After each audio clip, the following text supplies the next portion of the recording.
What if nothing had meaning? What if everything you believe in, morality, justice, love, truth, was just an illusion designed to keep you going until everything falls apart? That idea, raw, brutal, and silent, has a name: nihilism. And it's not just a theory, it's a philosophical abyss that has fueled wars, brought down empires, shaken religions, and driven thinkers to the edge of madness. Nietzsche called it the greatest crisis in human history. Dostoevsky saw it as the death of ethics. Camus tried to fight it. But nihilism isn't a simple villain. It wears many masks: modern exhaustion, apathy, cynicism, toxic positivity, and freedom without direction. It doesn't scream, it whispers, "None of this matters." In this video, you'll discover 20 devastating philosophical ideas that explain why nihilism is seen by many as the most dangerous philosophy in history. This isn't just a theory, it's something eating away at the world from the inside out. Get ready. After this video, you won't see things the same way again, because those who stare into nihilism never walk away unchanged. When Nietzsche declared God is dead in The Gay Science, he wasn't just announcing the end of religious belief, he was diagnosing a deep civilizational crisis. The moral, metaphysical, and cultural foundations that once supported the West were crumbling. This collapse, for Nietzsche, wasn't just a moment. It was a process that would open the door to nihilism, the realization that nothing has absolute value and that life has no ultimate meaning. And according to Nietzsche, this realization could lead humanity down two very different paths: passive nihilism and active nihilism. Passive nihilism is the most common, and, to Nietzsche, the most dangerous. It comes from the inability to face the loss of meaning. It's the refusal to take responsibility for creating new values. The passive nihilist gives in to the void, resigns. He acknowledges that the old values are dead, but instead of reacting, he gives up on trying to create anything new. He becomes apathetic, disenchanted, maybe even cynical. He goes through the motions, works, consumes, survives, but doesn't truly live. Nietzsche saw this type of nihilism all over modern life, in mass conformity, blind obedience to ideologies, and the frantic chase for fleeting pleasures as a way to escape. Passive nihilism is the person who, when faced with the abyss, looks away. It is, as Nietzsche put it, the exhaustion of the will. But there is another path, rarer, harder, and infinitely more powerful. Active nihilism begins when a person, instead of mourning the death of old values, courageously takes on the challenge of creating new meaning. The active nihilist doesn't deny the emptiness, they move through it. They see the absence of meaning not as a tragedy, but as open space, and they become creators. Here, we find one of Nietzsche's core concepts, the Übermensch, or overman. This is the being who overcomes nihilism not by returning to old dogmas, but by inventing values born from their own will to power. They don't need a transcendent meaning handed down from above. They author their own existence. As Nietzsche wrote in Thus Spoke Zarathustra, "Man is a rope stretched between the animal and the overman, a rope over an abyss." At this point, Nietzsche breaks sharply from other philosophers who saw nihilism as a terminal cultural illness. For him, nihilism isn't the end, it's a transition, a painful but necessary rite of passage toward a more authentic and free humanity. But make no mistake, active nihilism isn't just philosophical self-help. It's not about positive thinking in the face of chaos. It's an inner revolution, one that requires destruction, reconstruction, and facing what Nietzsche called the eternal recurrence. The idea of living your life as if you had to repeat it endlessly. Ask yourself, if you had to live this exact life again and again forever, would you accept it? If your answer is yes, you're on the path of affirming life, even without guarantees, even without a heaven at the end. This is the ultimate test of will. The active nihilist says yes to life, not because it's easy, but because it's theirs. They don't hand off responsibility to a god, to a moral code, or to a dead tradition. They create, like an artist painting on a blank canvas. Nietzsche harshly criticized what he called the slave morality, a morality rooted in resentment and the denial of vitality.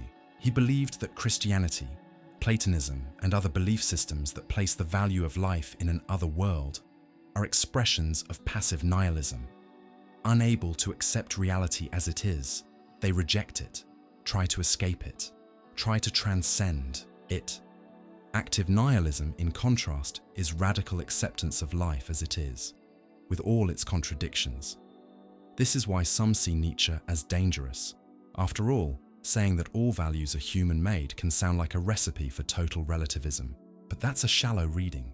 Nietzsche isn't saying anything goes. He's saying that because there are no external guarantees, it's our job to create, with responsibility, depth, and courage. In times like ours, marked by identity crises, cultural emptiness, excessive consumption, and deep loneliness, passive nihilism shows up in subtle ways. Constant distraction, a lack of purpose, a sense that nothing really matters. That's why Nietzsche's call to active nihilism is more urgent than ever. The world no longer offers absolute certainties. Maybe it never did. But that doesn't have to be a tragedy. It can be a turning point, an invitation to build new ways of being, new values, new ways of living that don't reject life, but embrace it fully. Nietzsche challenges us. Will you keep merely surviving, or will you dare to create your own meaning? Will you keep carrying dead values, or will you forge your own in the fire of experience? Few phrases in literature and philosophy have sparked as much debate as the one often attributed to Dostoevsky. If God doesn't exist, everything is permitted. Even though this exact wording doesn't appear in his books, it captures the core moral dilemma in the brothers Karamazov, especially through the character of Ivan Karamazov, one of Dostoevsky's most complex and tormented creations. Ivan's question isn't just theoretical, it comes from deep human suffering, from the pain of the innocent, from the brutal injustice that seems to infect the world. How can the existence of God be justified in the face of so much pain? If God is good and all-powerful, how can He allow a child to suffer? But if God doesn't exist, if the universe is truly a meaningless accident, then what is morality based on? What stops us from diving into chaos, cruelty, and pure selfishness? For Dostoevsky, moral nihilism begins when we break the link between morality and something transcendent, whether that's God, the soul, or eternal judgment. Ivan represents this break, a rational, intelligent man who can't believe in God, but also can't live with the emotional and ethical consequences of that disbelief. That's what makes the phrase so powerful. If God doesn't exist, everything is permitted isn't a rebellious slogan. It's a cry of despair, a warning about the unraveling effects of losing an absolute moral anchor. Dostoevsky saw nihilism not just as an intellectual problem, but as a spiritual collapse. It's not only the loss of faith, but the loss of deep moral meaning. In books, like Crime and Punishment and Demons, he shows characters who, in the name of total freedom, commit acts of devastating cruelty. Raskolnikov, for example, kills a pawnbroker believing that a great man has the right to rise above common morality, since there's no longer a higher power to judge him. Dostoevsky's point is this: reason alone isn't enough to restrain human violence. Morality based only on logic, social contracts, or utility tends to fall apart under pressure. In the end, ethics needs something deeper, an inner calling, a metaphysical break, maybe even the fear or respect for something greater than oneself. Without that, all that's left are clashing wills. This diagnosis becomes even more intense when Dostoevsky examines the psychology of evil. For him, human cruelty doesn't come from ignorance, it comes from freedom. When people feel completely free from any higher authority, They don't just allow themselves to do evil. They take pleasure in it. They want to prove they're truly free, even if it means causing others pain. In Demons, this idea reaches its limit. The character Kirillov decides to take his own life to prove he's his own god, that his will is absolute. He says, "If God doesn't exist, then I am God." The logical conclusion of moral nihilism for him is self-destruction, not because life loses its value, but because for him, it never had any value to begin with. Dostoevsky's question is still relevant. Today, can we build a moral system without God? Modern thinkers like Sartre, Camus, and Nietzsche said yes, but it would be a tragic morality built over the abyss with no eternal guarantees. For Dostoevsky, trying to build morality without transcendence is doomed to fail because it loses the sense of the sacred that keeps our darkest impulses in check. This isn't about defending shallow religious moralism. Dostoevsky is exploring the human soul at its most vulnerable, the clash between the desire for absolute freedom and the need for deeper meaning. For him, the absence of God doesn't liberate us, it sickens us. And in that empty space, totalitarianism, fanaticism, and violent ideologies take root, trying to replace God with some new absolute truth. What Dostoevsky feared most in modernity was that by killing God, we wouldn't become freer. We'd become more vulnerable to absurdity, tyranny, and despair, and he saw it coming long before the 20th century proved him right, with regimes that rejected all transcendent morality and committed atrocities in the name of reason, science, or history. But there's something deeper in Dostoevsky's thinking. He wasn't just a critic of nihilism, he was also a relentless seeker of redemption. The character Alyosha, Ivan's brother in The Brothers Karamazov, shows the other side of the experience, a quiet, humble faith lived through love, compassion, and a connection to the sacred. For Dostoevsky, the antidote to moral nihilism isn't enforcing dogma, it's living love as the foundation of goodness. The famous parable of the Grand Inquisitor, told by Ivan, brings this tension to life. In it, Christ returns to earth during the Inquisition and is imprisoned. The Inquisitor tells him, people don't want freedom, they want bread, miracles, and authority. Christ offered them freedom, and that's why they rejected him. The message is clear. Moral freedom without God is unbearable for most people. So we create substitutes, churches, ideologies, political parties, to fill the void left by God. But Dostoevsky isn't fatalistic. He's not saying that without God all is lost. He's saying that without something beyond the ego, we destroy ourselves. And his greatest question to us is this: what holds your sense of right and wrong together when no one is watching? That's what makes Dostoevsky so hauntingly relevant today. In a world where truth is constantly reshaped into narratives, where morality is often reduced to personal opinion or convenience, moral nihilism is still lurking, not as a theory, but as a way of life. The question remains, if God doesn't exist, is everything really permitted? Or is there still something inside us, a spark, a conscience, a compassion, that stops us from crossing certain lines? For Arthur Schopenhauer, the reality we experience is, at its deepest core, blind will, an irrational, relentless drive that moves everything, from the forces of nature to human behavior. In his major work, The World as Will and Representation, he presents a radically pessimistic view of existence. To live is to desire, and to desire is to suffer. There's no easy escape. The will is like a fire that never goes out. When one desire is satisfied, we don't find peace. Just a brief pause before another desire takes its place. Hunger goes away with food, but soon returns.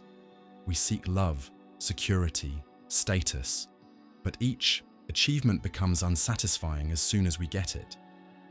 For Schopenhauer, the will is never fulfilled. It just shifts, hiding the essential emptiness of existence. This endless movement of the will creates a world of suffering, not because suffering is a punishment or a moral flaw, but because it's built into how reality works. To live, for Schopenhauer, is to be chained to a mechanism of craving and frustration. Human life swings like a pendulum between pain and boredom, he wrote. When we desire and don't get what we want, we suffer. When we do get it and there's nothing left to want, we get bored. Both are just different faces of the same emptiness. This bleak view puts him in sharp contrast with thinkers like Hegel, who saw reason guiding history, or the Enlightenment optimists who believed in human progress. Schopenhauer, instead, saw reason as a slave to the will and progress as blind and illusory. Human history, in his eyes, is just pain repeating itself in new forms. Desire, something many traditions praise as the driver of creativity, passion, and progress, is, for Schopenhauer, an existential curse. He breaks from the romantic ideal of personal fulfillment. There's no such thing as lasting peace for someone ruled by the will.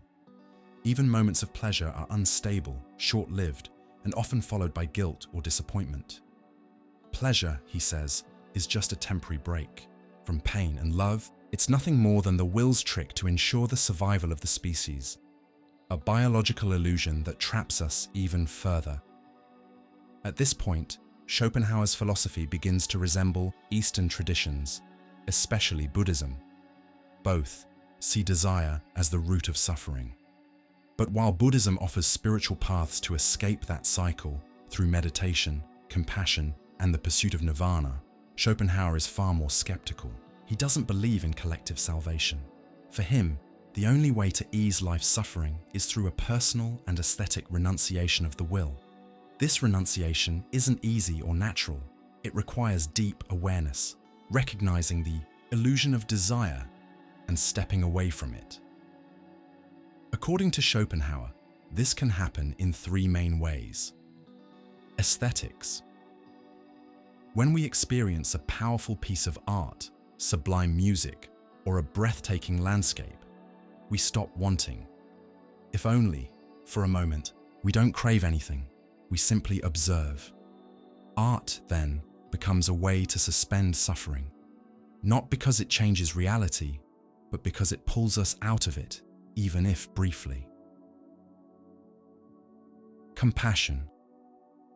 Even in a world ruled by will, Schopenhauer believed that another person's suffering could awaken a deep sense of identification in us. When we feel compassion, we realize that others are just as trapped as we are, that identification dissolves, even temporarily, egoism and the grip of the will.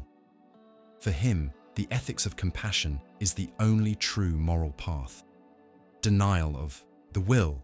Drawing inspiration from Eastern asceticism, Schopenhauer argues that someone who understands the nature of life as suffering can deliberately choose to deny their impulses. This doesn't mean suicide, but rather a stripped-down, quiet life, like that of saints, mystics, or sages, lived without desire, in conscious renunciation. It's important to understand that for Schopenhauer, this isn't the destruction of the self, it's the liberation of the lower self. In denying the will, a person reaches a kind of negative peace, not active happiness, but the absence of pain. Happiness is negative, like health. You only notice it when it's gone, he writes.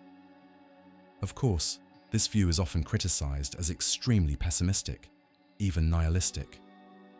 After all, if every desire leads to suffering, and the only solution is to give up on desire entirely, aren't we looking at a philosophy that denies life itself? That's a common, and partially fair, critique. But Schopenhauer doesn't hate life. He hates the blind, compulsive way we live it, constantly chasing goals that leave us empty. Life, to him, isn't evil by nature. It's tragic in structure. The problem isn't existing, but failing to understand what it means to exist under the rule of the will. And here's the paradox.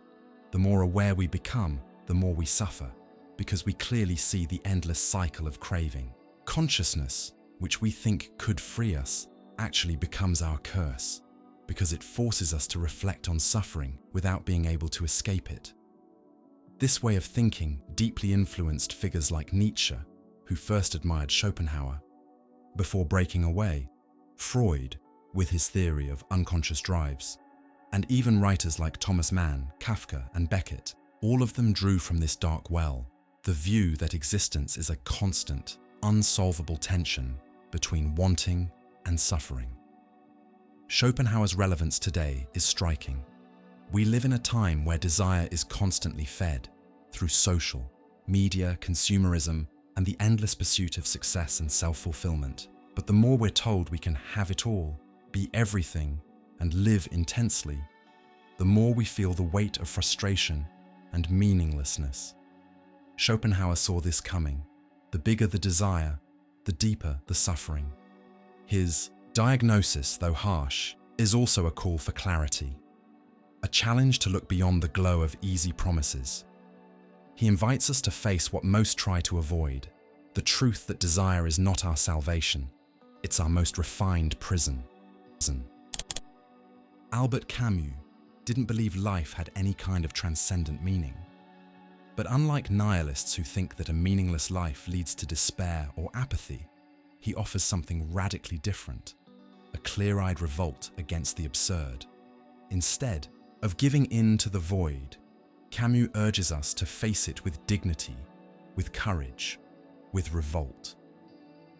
The central idea in his philosophy is the absurd.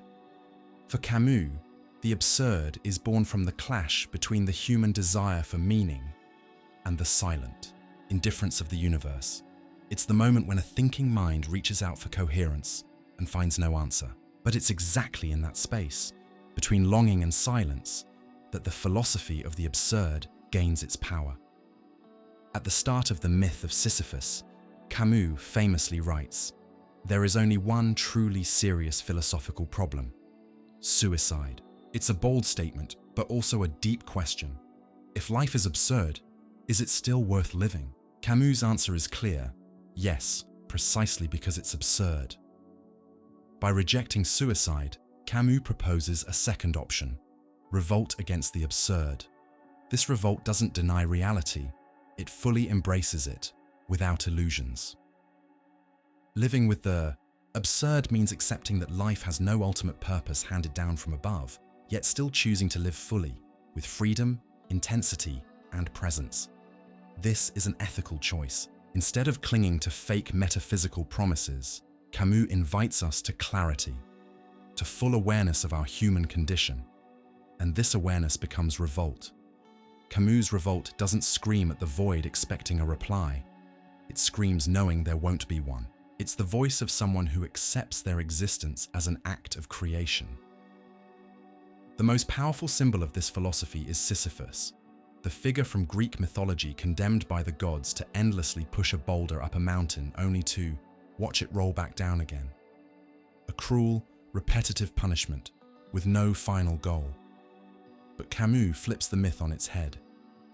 We must imagine Sisyphus happy. Why? Because once Sisyphus recognizes the futility of his task and still chooses to keep going, he becomes greater than his fate. He doesn't deny the weight of the rock or pretend there's an end. But by owning his condition with full awareness, he transforms absurdity into freedom. His revolt is his triumph. This idea of revolt runs through all of Camus's work, not just his philosophy, but also his fiction. In The Stranger, Meursault, the main character, lives in a haze of indifference, but slowly, as he faces death, begins to awaken to the absurd and chooses to face it head-on. In the end, he accepts life as it is, no masks, no lies. For Camus, revolt is also an ethical response to the suffering in the world. In The Rebel, he criticizes both destructive nihilism and the totalitarian systems that tried to force an absolute meaning onto people. He writes, "I rebel, therefore we exist." Revolt, then, isn't just individual, it's a shared human stance. It's a way of affirming human dignity in the face of the absurd. Unlike Nietzsche, who saw nihilism as something to be overcome through creative power and the will to dominate, Camus didn't believe in building new transcendent values. For him, the universe would always remain silent. But that didn't stop us from creating values here and now, grounded in the shared experience of suffering, mortality, and freedom. What makes Camus' revolt so powerful is that it doesn't deny the tragic nature of life. There's no metaphysical salvation, but there is something even more valuable: the dignity of those who keep going, even with no guarantees. The absurd hero is the one who says yes to life, even when life says nothing back. And this revolt shows up not just in philosophy, but in art, work, and love. Camus saw artistic creation as a form of resistance to the absurd, not by explaining the world, but by revealing its tragic beauty. Art doesn't give life meaning, but it deepens the experience of being alive. And that's enough. Today, in a world where existential emptiness is made worse by information overload, collapsing truths, and a constant rush, Camus' philosophy hits hard. He reminds us that we don't need to wait for some grand meaning to live deeply. Life is fragile, uncertain, and limited. And that's why it deserves to be lived with attention, passion, and responsibility. Camus rejects both despair and denial. He calls for clarity. And that clarity, even if painful, isn't paralyzing. It's what lets us live with authenticity. Choosing revolt means choosing to stay present in a world that might never answer back. At his core, Camus isn't a philosopher of despair. He's a philosopher of courage. His ideas might seem dark at first, but they're deeply life-affirming. Because saying no to nihilism, to suicide, and to false illusions also means saying yes to freedom, to creativity, to solidarity. Not as final solutions, but as ways of living with strength inside the absurd. And that kind of strength is available to everyone. It doesn't require faith, dogma, or rigid systems. All it takes is the courage to face the void and not back down. For Carl Jung, nihilism isn't just a philosophical crisis, it's a deep psychological symptom, revealing a radical disconnection between the conscious ego and the deeper layers of the psyche, the unconscious. When someone loses their sense of purpose and feels trapped in existential emptiness, it signals that something essential within their inner structure has been neglected, rejected, or left unintegrated. Jung didn't see humans as just biological organisms or rational thinkers. To him, we are, above all, a psychic totality in the process of becoming whole, a path he called the individuation process. This process involves integrating the various parts of the personality, the ego, the shadow, archetypes, and the self, in a constant dialogue between consciousness and the unconscious. Nihilism, in this context, shows up when that dialogue collapses, when the ego, the conscious part of the personality, isolates itself, ignoring or denying the deeper impulses of the unconscious. The soul becomes sick. This sickness may not show up in physical symptoms, but in subtle and devastating ways: depression, apathy, chronic anxiety, a feeling of emptiness, and a loss of direction. According to Jung, humans need meaning as much as they need food. Not just any meaning, but a sense of purpose rooted in the depths of their inner experience. When that's missing, a person becomes vulnerable to neuroses, extreme ideologies, or complete emotional numbness. Nihilism is the result of a fragmented inner life. Jung wrote in The Problem of the Modern Soul, "The loss of meaning is the disease of the modern soul. Nihilism is the shadow hanging over a culture that has forgotten the soul." For Jung, modern discomfort couldn't be cured with scientific or technological progress alone. In fact, that only made the disconnection worse. External progress without corresponding inner growth leads to an empty, divided person who feels increasingly out of touch with themselves. In Jung's view, the unconscious isn't just a dumping ground for repressed urges, as Freud believed, but a rich field of symbols, archetypal images, and the potential for integration. It's where the self, the full image of the personality, resides. Ignoring the unconscious is, in Jung's terms, ignoring the soul itself. And that's exactly what happens in nihilism. The ego believes it can survive alone, relying only on logic, reason, and surface-level reality. But the result is a psychologically amputated human being, someone who no longer hears their intuition, their dreams, or their inner images. They live on the surface, and that surface is barren. The existential void so common in modern thinking, for Jung, is really a call to reconnect with the unconscious, an invitation to look inward, to dive into the symbolic depths of the soul, and to rediscover a personal narrative that brings coherence and vitality to life. That's why he said the cure for many of our modern struggles isn't outside. It's found through the journey inward. Here's where Jung introduces the idea of archetypes, universal forms that shape human experience at a deep level. These include the wise old man, the hero, the mother, the shadow, the trickster. Archetypes show up in dreams, myths, art, and religion. They're not cultural inventions. They're spontaneous expressions of the psyche trying to communicate, something essential to the soul. Nihilism happens when we ignore or devalue these symbols. Modern culture, in turning away from symbolic language, through extreme rationalism, materialism, and constant busyness, cuts off the natural channels of communication between the conscious and the unconscious. And when those channels close, all that's left is emptiness. Jung saw religion, art, mythology, and introspection as symbolic tools for reconnection, not in a dogmatic sense, but in a psychological one. Symbols are food for the soul.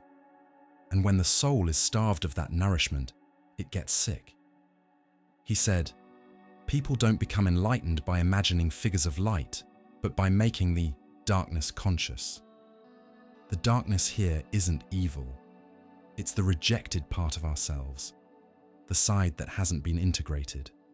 In nihilism, this darkness shows up as total lack of meaning. But if we face it with courage and awareness, it can become a path toward the self. That's why Jung didn't see nihilism as a dead end. On the contrary, he saw it as a decisive turning point, a fork in the road of the soul. Either a person sinks into despair and further fragmentation, or they use the crisis as fuel for a journey inward. That journey is painful, yes, but it can lead to true individuation. In this process, dreams play a key role. Jung believed dreams are symbolic messages from the unconscious, clues for restoring contact with the self. Listening to dreams, taking them seriously, is how we begin to hear the soul. And by hearing the soul, the emptiness begins to fill, not with rigid answers, but with inner presence.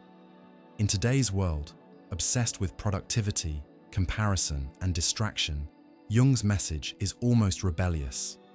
Turn inward. Recover. The language of symbols. Reopen the dialogue with the unconscious. Reintegration is the answer. This is the true revolt against nihilism, not to deny the void, but to transform it into a fertile space of listening, where the soul can finally speak. Jung reminds us that life's meaning can't be handed to us from the outside. It has to be discovered within, through deep dialogue with the unconscious. Only then can we reclaim our wholeness, and with it, our spiritual well-being. Albert Camus didn't believe life had some divine purpose, a higher logic, or a destiny written by something beyond us. On the contrary, to him, the world is absurdly silent in the face of our desperate search for meaning. And instead of leading to despair, that realization was the starting point for a brave philosophy, one grounded in clarity, resistance, and inner strength. And no image captures this better than the figure of Sisyphus, the man condemned to push a boulder uphill for eternity, only to watch it roll back down over and over again. In his 1942 philosophical essay, The Myth of Sisyphus, Camus takes this ancient Greek myth and turns it into a symbol of the modern human condition. Sisyphus becomes a mirror for all of us, trapped in repetitive tasks, lacking guarantees, facing the grind of a life marked by routine and a lack of ultimate meaning. The central question running through Camus' work is simple but profound. How do we live in the face of the absurd? To him, the absurd isn't a logical problem. It's an existential one. It comes from the clash between our human desire for clarity, unity, and purpose, and a universe that is indifferent, chaotic, and silent. We search for ultimate answers, but the cosmos stays quiet. The first instinct in the face of that silence is often despair. If nothing matters, why go on? But Camus says, facing the absurd doesn't mean giving into it. It means seeing it for what it is, without trying to cover it up with illusions, religious promises, or ideologies that force fake meaning onto life. For Camus, true human greatness lies in acknowledging the absurd and choosing to live. Anyway, that's exactly what Sisyphus does. Punished by the gods for defying them, he's sentenced to eternal, pointless labor. But Camus flips the tragic interpretation on its head. In one of his most famous lines, he writes, "We must imagine Sisyphus happy." That sentence is the core of Camus' philosophical revolution. Sisyphus is happy because he sees through the illusion. He knows his task has no end, and yet he keeps pushing. He's not a victim of the boulder. He owns his effort, fully aware of his condition. And by doing so, he rises above his punishment. The boulder becomes a symbol for life itself. Our routines, our work, our daily struggles, often repetitive and seemingly meaningless, are our own mountain. We love, we suffer, we build, and watch things fall apart. But how we respond to that cycle defines our dignity. Camus rejects suicide, both physical and philosophical. Giving up is surrendering to the absurd. Religious leaps of faith, like those found in Kierkegaard, are also dismissed. They're seen as attempts to run from the absurd, to force some external meaning onto life. For Camus, honesty is standing inside the absurd and still fighting. The absurd person lives without appeal. They don't wait for rewards, salvation, or redemption. They know the universe won't answer. But that doesn't stop them from living with intensity, awareness, and passion. Life is meaningful not despite the lack of higher purpose, but because of it. Because everything is fragile and fleeting, each moment becomes more precious. Camus' absurdism isn't a celebration of nihilism. While nihilism paralyzes, devalues, and drains life of energy, Camus' absurd philosophy encourages action, creation, and resistance. Like Sisyphus, the absurd person creates their own freedom through awareness. He writes, "The absurd depends as much on man as on the world. It is the confrontation between the two that gives birth to it." In other words, the absurd isn't something outside us that crushes us. It's the relationship we form with the world. It's not about denying reality, but choosing how to face it. Choosing to affirm life, even without guarantees. There's something deeply heroic in this Camusian view. The absurd hero isn't the one who wins, but the one who keeps going. He refuses to become numb. He keeps pushing the boulder, and in that act lies his dignity.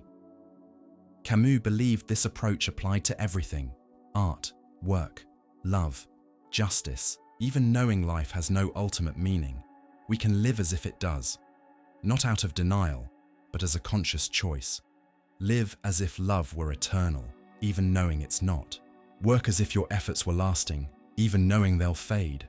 Fight for justice, even with no promise of success. That is revolt, not rejecting the absurd, but facing it with loyalty and without resignation. That's why Camus writes in The Myth of Sisyphus, the struggle itself toward the heights is enough to fill a man's heart. The meaning isn't in some final destination, it's in the climb. There may be no ultimate goal, but there is depth in the present. This philosophy calls us to live more consciously.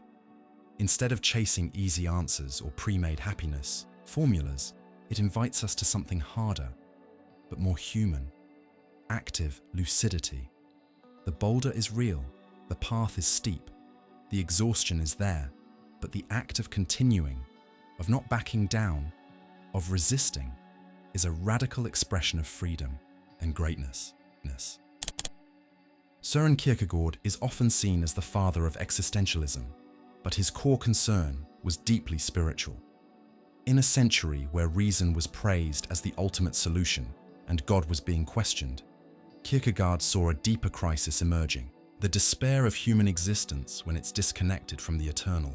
For him, nihilism begins when a person loses their relationship with what transcends them, with what gives the self depth and grounding. And according to Kierkegaard, the only real answer to that emptiness isn't reason or moral codes or beauty, it's faith. Kierkegaard described three main stages of human life: the aesthetic, the ethical, and the religious. Each stage represents a way of living, of relating to the world and to oneself. In the aesthetic stage, a person lives for pleasure, distraction, and beauty, avoiding deep commitment or discomfort. Life here is shallow, driven by the desire to escape boredom. But eventually, that boredom turns into frustration, and with it comes despair. Not just ordinary sadness, but a deeper kind of despair, the kind that comes from not knowing who you are or refusing to become who you truly are. The ethical stage emerges as a reaction. The person now tries to live with responsibility, duty, and moral integrity. But even this noble path has its limits. Ethics alone can't bridge the deepest gap, the one between the finite and the infinite, between our temporary self and the eternal. This is where Kierkegaard sees the root of existential nihilism. To him, nihilism isn't just a philosophical idea, it's a spiritual condition. It happens when the self is cut off from its eternal source. When we live only in time, stuck in worldly categories without any connection to the absolute, we collapse inward. Everything starts to feel weightless. Nothing really matters. There's no final direction. That's nihilism, the loss of any solid ground to stand on. To face this abyss, Kierkegaard proposes something radical, the leap of faith. But this faith isn't blind belief or religious dogma. It's an existential act, a risk, a leap into the unknown. It's the decision to trust in the infinite even when there's no proof. He writes, "Faith is precisely this paradox, that the individual is higher than the universal. This leap is necessary because, for Kierkegaard, reason alone cannot reach God. Reason can bring us to the edge of mystery, but it can't cross it. The leap of faith is a radical act of freedom, where the self throws itself into the belief that life has meaning through its relationship with the eternal. That connection to the eternal is what heals despair." Kierkegaard saw the human being as a synthesis, a union of the finite and infinite, body and spirit, necessity and freedom. Nihilism begins when that balance is broken. When a person identifies only with the material world, the immediate, the temporary, they fall apart. They lose themselves. He writes in The Sickness unto Death, "Despair is the sickness of the self when it does not want to be itself in the presence of God. Faith, then, is the self being restored to itself, and this only happens before God. The self isn't found by looking inward in a narcissistic way, but by recognizing itself as a created being, as a relationship. The human being isn't an isolated substance, but a living connection with itself and with the absolute." This idea deeply resonates with the modern condition. When modern man declares that God is dead, like Nietzsche did, he isn't just rejecting religion. He's breaking the bond with the eternal. And in doing so, he loses himself. Kierkegaard predicted this collapse and offered a diagnosis. Without God, the self falls into despair. And that despair, often disguised as rationalism or pleasure-seeking, is really the soul crying out for something greater. But Kierkegaard doesn't force this faith. He doesn't offer proof. He simply invites a choice. Faith, for him, isn't certainty. It's a decision. And it's a decision that's constantly threatened by the absurd, by fear, by doubt. He sees Abraham, the biblical figure, as the example of true faith. In Fear and Trembling, Kierkegaard describes how Abraham was willing to sacrifice his beloved son, trusting that God would somehow provide. This act of faith isn't irrational. It's beyond rationality. It's a kind of courage that goes beyond logic and is revealed through action. In this way, Kierkegaard offers one of the deepest responses to nihilism, not with theories or arguments, but through a personal decision before the eternal. To him, nihilism isn't the end, it's an invitation, an opening to faith as the path where the self meets its origin and its destiny.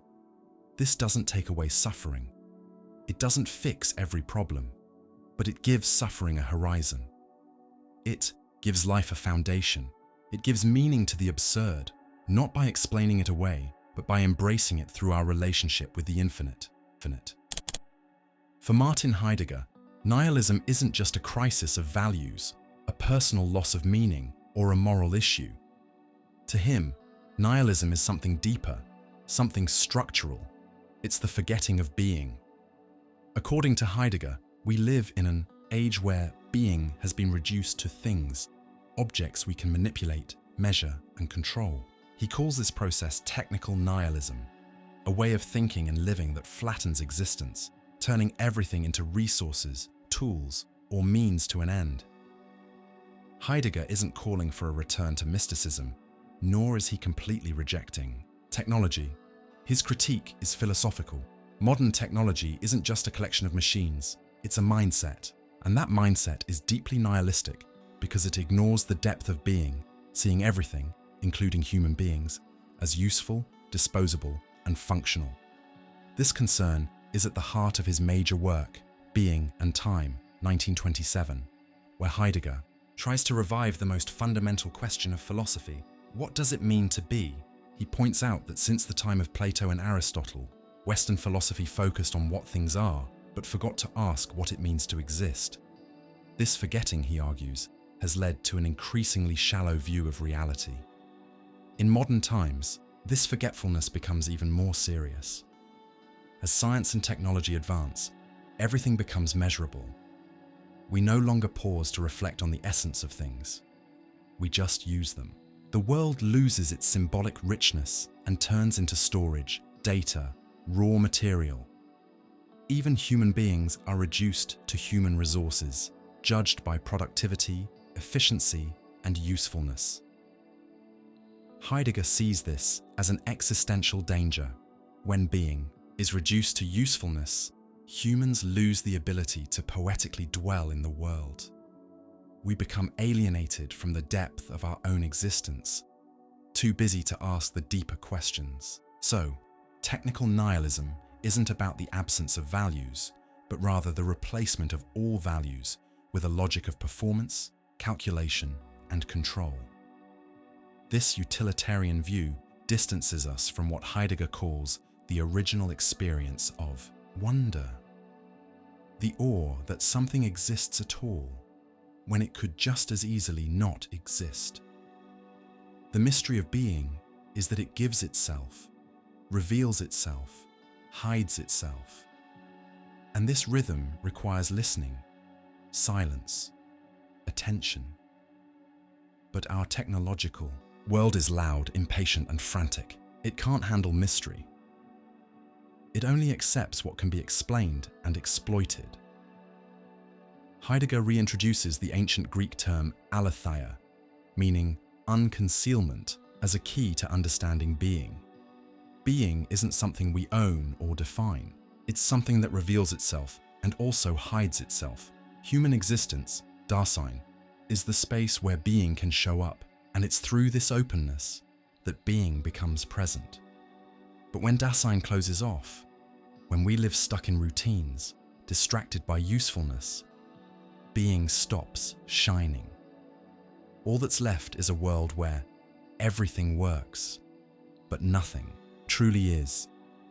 Heidegger saw, with remarkable foresight, what we now call the performance society, obsessed with productivity and even artificial intelligence that calculates everything but understands nothing. He wasn't calling for us to destroy technology, but to overcome its dominance as the only way of thinking. The alternative, he says, is a more meditative mindset, one that pays attention to silence, to the essence of things, to the proper rhythm of each presence. In Serenity, he writes, "The important thing is not to learn new techniques, but to learn how to think. This new way of thinking is actually a return to original thinking, the ability to let being appear without forcing it, without reducing it to a concept, a function, or a piece of data. Heidegger isn't asking us to abandon the world, but to inhabit it differently, with more listening, more reverence, more openness to mystery. The greatest danger of technical nihilism, in his view, isn't destruction, it's numbness of the soul. Modern humans lose the ability to ask basic questions. We no longer wonder why there's something rather than nothing. Who we are, what death is, what time is, what it means to be. That loss of questioning is the real emptiness, a silent nihilism disguised as efficiency. But Heidegger doesn't end his critique in despair. He believes that where danger grows, so does what saves. The very extremity of technical nihilism could become the turning point. A moment of crisis in which we realize how shallow our existence has become and rediscover the need for essential thinking. This turning point requires courage, the courage to slow down, to question what seems obvious, to accept our finiteness, vulnerability, and the mystery we live in. For Heidegger, nothingness isn't the opposite of being, it's the deepest opening to it. When we face nothingness, in anxiety, death, or silence, we are confronted with being in its rawest form. And that encounter can be transformative. In short, Heidegger warns us, reducing everything to utility is the greatest danger of our time, not because technology is evil, but because it makes us forget what matters most, that we are finite beings, thrown into time, open to the mystery of existence. Technical nihilism isn't just an error, it's a forgetting, and only by remembering, by listening again, by thinking in a deeper, more meditative way, can we rediscover a more authentic way to exist. When Nietzsche declared that God is dead, he wasn't making a cheap religious provocation. He was pointing to a deep transformation in Western civilization. This phrase, often quoted but rarely understood, is a warning. The foundations that had given meaning to life for centuries, Christian morality, absolute truth, Platonic metaphysics, were collapsing. And with that collapse comes a void, a vacuum of meaning that Nietzsche called nihilism. He warned that this nihilism wasn't just a historical accident. It was a destiny, the inevitable result of the exhaustion of old values. And worse, it's a spiritual illness quietly spreading across all areas of modern life, from art to science, politics to everyday morality. Nietzsche described it precisely. Nihilism is the belief that all highest values lose their value. It's the growing sense, very real in our time, that nothing has true purpose, nothing is absolute, nothing is worth true sacrifice. Truth becomes relative, ideals lose their power, and commitments fall apart. Everything is fleeting, adaptable, disposable, and in this unstable ground, the soul begins to suffer. Nihilism is the sickness of our age because we no longer truly believe in anything. Institutions still exist, but they no longer inspire trust. Morality is still taught, but it has no roots. Science keeps advancing, but it doesn't answer the big question: why all this? What are we living for? Nietzsche saw this not just in universities, but in the streets, in people's habits, and in the numbed souls of the West. We live, he said, as shadows of dead values. But the real danger isn't the death of God itself, it's the emptiness it leaves behind, and our refusal to face that emptiness honestly. By killing God as a symbol of all absolute foundations, the West freed itself, but wasn't prepared for the freedom. That's the nihilism Nietzsche condemned, a world without transcendent values that still pretends they exist. We keep repeating moral formulas, celebrating virtues, defending ideals, but all of it has lost its soul. The crisis Nietzsche predicted is showing up with intensity today. We live in an age of performance, identities built on likes, truth diluted into narratives, Morality turned into catchy slogans. Things are so fragmented that the modern person often no longer knows what's worth living for or dying for. This is what Nietzsche called the last man. Someone who lives without great aspirations, without pain, without passion, numb from comfort and conformity. He survives but doesn't live. And this state of apathy, this exhaustion of the spirit, is what Nietzsche saw as the true face of modern nihilism. It's no longer a temporary crisis, but a way of life where meaninglessness is masked by endless distractions. Consumerism, entertainment, constant productivity. But beneath it all, the emptiness remains and grows.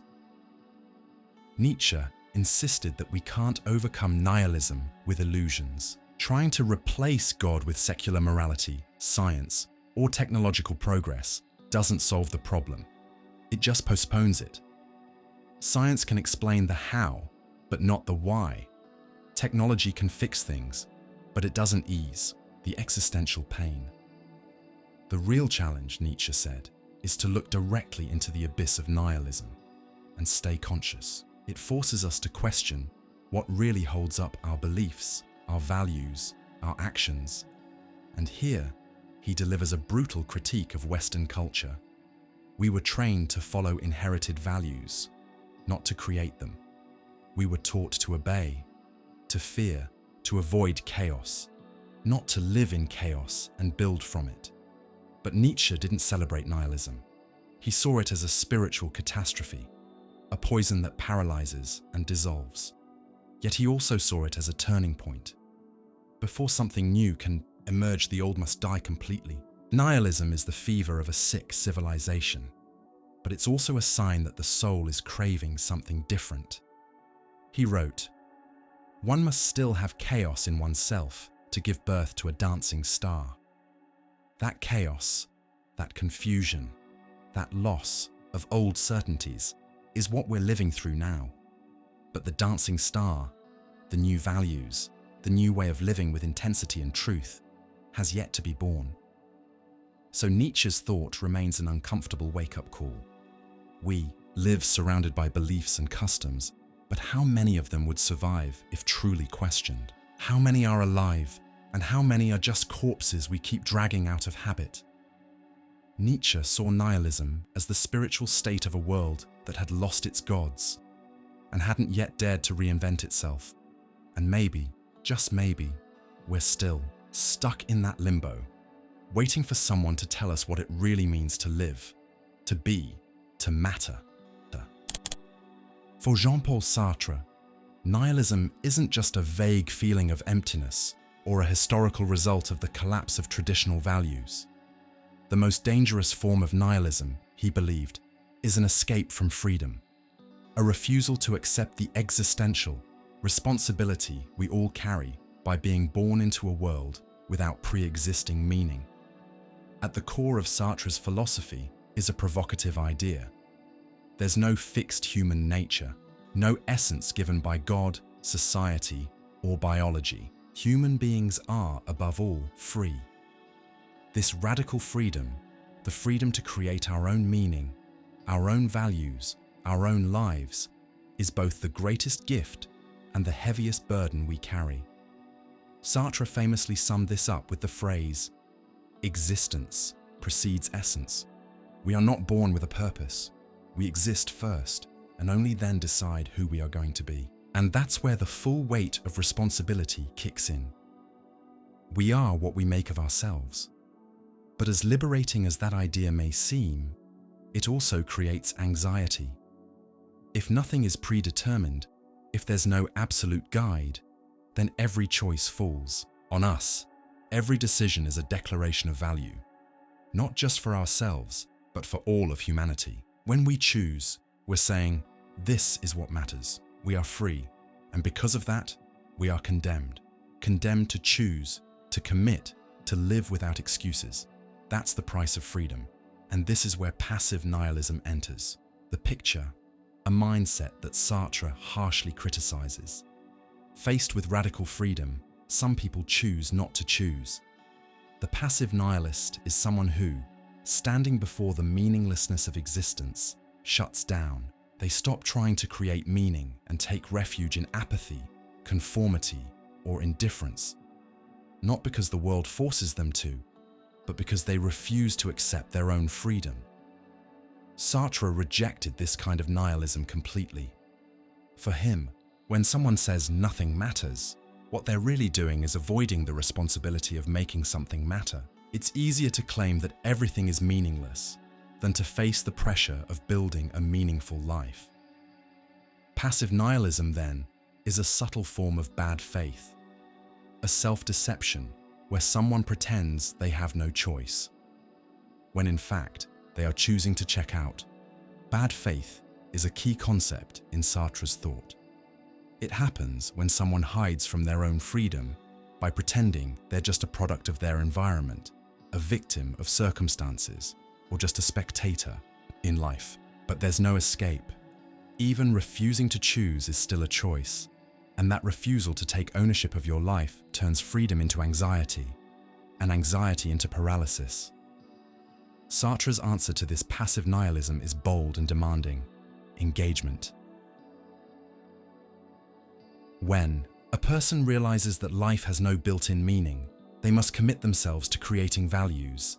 Freedom isn't something we have, it's something we use, and through action, through choices, responsibilities, and long-term projects, existence gains depth and authenticity. This kind of engagement isn't about escaping anxiety, it's about accepting it. It's about living as someone who, even with no guarantees or absolute truths, chooses to stand for something, fight for something, create something, seek justice, or build beauty. It means choosing to be the subject, not the object. And that's a deeply ethical act. Sartre didn't propose an ethics based on external rules, but on existential authenticity. To live authentically is to live with the awareness that we are free and responsible for who we are and what the world becomes through our actions. That doesn't mean every choice is equally valid. On the contrary, the more freedom we have, the more weight our choices carry, and that's what makes Sartre's critique of nihilism so powerful. Passive nihilism, that mindset of just drifting through life, saying whatever to everything, is a form of dehumanization. It turns people into objects, into gears in the machine, into repeaters of old scripts. It's the rejection of freedom, even though freedom is what makes us human in the first place. Today, Sartre's critique feels more relevant than ever. We live in a culture full of options, but empty of meaning. We're overwhelmed with choices, yet paralyzed by indecision. The temptation to fall into a cynical, ironic, indifferent kind of nihilism, where nothing's serious and everything is a joke, is everywhere. But Sartre challenges us. You can't escape yourself. You are responsible. Radical freedom isn't a burden to avoid. It's a calling to embrace. Sartre invites us to become the authors of our own lives, not characters written by someone else. Life has no meaning. Great. That means it's up to us to create it. And there's no greater dignity than this, to build meaning out of nothing, to give your life a name, a purpose, a story, your own.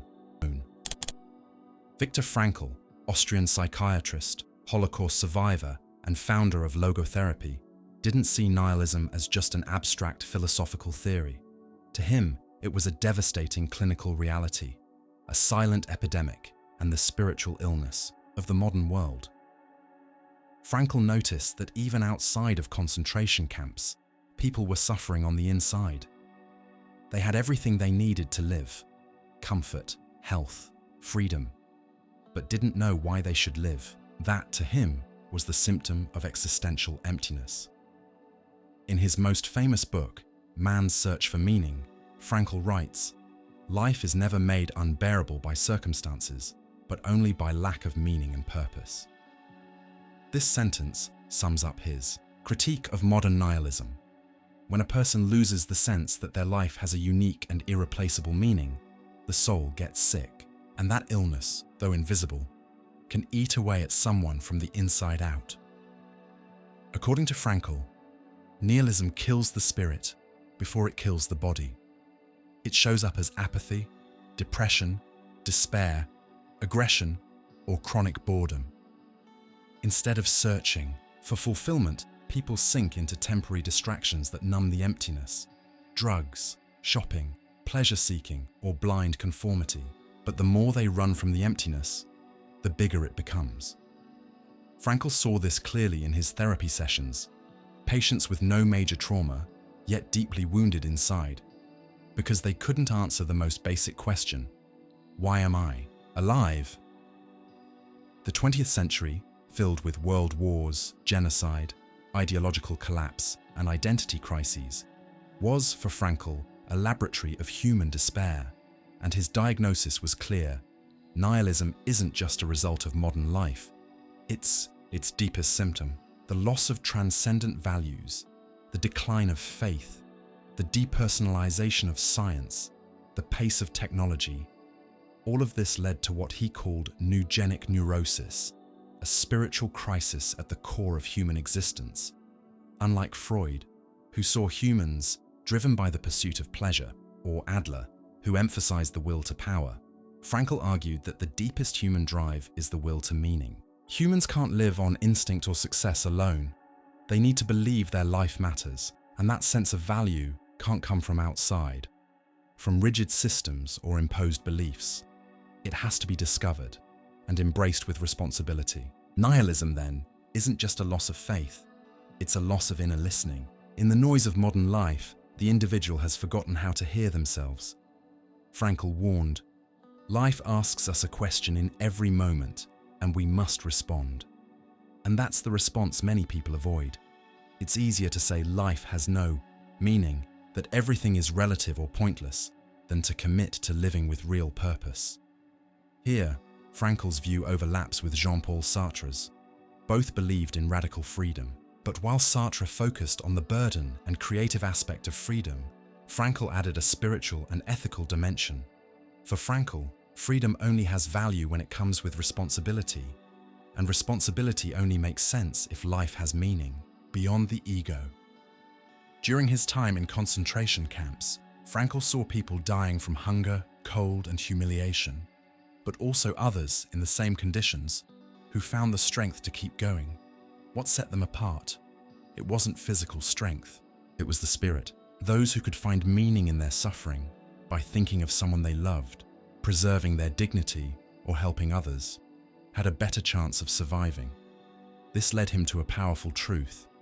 Even in extreme pain, meaning is still possible. And that possibility is the antidote to nihilism. The goal of logotherapy, his clinical method, is simple yet profound: to help people discover the meaning of their lives, not by imposing ideas or preaching beliefs, but by guiding the person towards self-awareness and personal responsibility. According to Frankl, meaning can be found in three main ways: through work and creation, what we contribute to the world; through love and relationships, what we receive and give in connection with others; through unavoidable suffering, when we can't change the situation, we're called to change ourselves in response to it. Nihilism, by denying these possibilities, shrinks the soul. It turns life into mere survival. That's why Frankl insisted, human beings cannot live without a reason to keep going, and that reason doesn't have to be grand. It just needs to be authentic, personal, and real. In a world where consumerism replaces spirituality and success is measured by external metrics, Frankl's message is a cry against dehumanization. A human being is not a thing, they are a question, and that question can only be answered by living with meaning. Faced with today's culture of emptiness, where everything is instant, disposable, and superficial, Viktor Frankl's message is a call to depth, not a meaning imposed by tradition, but a meaning that rises from the courage to face suffering, to listen to your own conscience, and to take responsibility for shaping the world around you. Nihilism says, nothing matters. Frankl responds, life always has meaning, even when we can't see it. And that trust in the value of existence, even in the face of the absurd, is the true force that heals the soul. When Sigmund Freud, the father of psychoanalysis, introduced the idea of the death drive, Thanatos, in his work Beyond the Pleasure Principle, 1920, he shook up his own theories and opened the door to understanding nihilism not just as a philosophical crisis, but as a deep psychological phenomenon. Freud began to believe that human beings aren't driven only by life instincts, pleasure, and the urge to build, eros, but also by instincts of destruction, dissolution, and a return to lifelessness. In this context, we can see nihilism as an unconscious form of existential self-sabotage, a psychological expression of the death drive that, at its core, seeks to end the tension that defines existence. The nihilist, in this sense, isn't just someone who lost their sense of purpose. It's someone who, on a deeper level, wants their desire to collapse. For Freud, life is held together by a dynamic and constant conflict between two opposing forces. Eros, which builds, connects, and creates, and Thanatos, which breaks down, separates, and annihilates. Both live inside the human psyche. It's the tension between them that keeps life moving forward. But when the death drive takes over, it shows up in subtle or obvious ways. Self-destruction, ruined relationships, compulsive harmful behaviors, or emotional numbness. Nihilism becomes the unconscious language of the death drive, a symbolic rejection of life before literal destruction takes place. Freud noticed a strange contradiction within us. We want to live, but we also crave relief, escape, and total peace. And when taken too far, that craving becomes the desire to wipe out conflict, tension, and even consciousness. Psychological nihilism, then, can be seen as a defense mechanism, a way to avoid the messiness of life. Instead of facing anxiety, uncertainty, and emotional struggle, the nihilistic person shuts down the entire field of experience. This shutdown shows up not just as apathy, but as a systematic rejection of values, ideals, connections, and ambition. Life is reduced to a stage with no meaning, and the person becomes a passive observer of their own collapse. It's as if, taken over by Thanatos, they're silently saying, "If nothing matters, then let it all fade away, including me." Freud also believed the death drive wasn't just personal. It could take social and collective forms. It could be channeled into wars, hate, fanaticism, or mass self-destruction. Totalitarian ideologies of the 20th century, for example, can be seen as political expressions of unconscious destruction, all dressed up as rational systems. The urge to destroy the other or dehumanize difference is often a collective way to act out that deep hidden drive, without even realizing it. But Freudian nihilism can also show up in quiet, everyday ways. Life without affection, routines, without joy, robotic existence, or refusal to make any real commitments. In these cases, the death wish isn't a loud scream. It's the silent burnout of the soul. Freud didn't offer a philosophical solution to this dilemma. He wasn't looking for life's ultimate meaning. His focus was clinical, to bring the hidden into the open, to make the unconscious conscious, because only then can a person take responsibility for their own existence. Still, Freud believed Eros and Thanatos are stuck with each other forever. The role of psychoanalysis in this tug of war is to help people put their internal conflict into words, to name the forces inside them, and find ways to live with those forces without being destroyed by them. So nihilism doesn't have to be a destiny, but it does require awareness and effort. One of Freud's most powerful ideas is that psychological suffering doesn't just come from pain. It comes from the inability to give meaning to that pain. When someone can't turn their pain into a story, a symbol, or expression, the pain takes over. Nihilism is that failure to give things meaning. When a person's inner voice goes silent, and only the mute urge to reject life remains. In this way, there's a connection between Freud and Viktor Frankl. Both saw existential emptiness as a real threat. But while Frankl believed healing came from finding meaning, Freud believed healing came from analyzing desire, conflict, and inner drives. Both understood that the human soul breaks down when it loses its sense of direction in the middle of chaos. Today, the death drive seems more active than ever.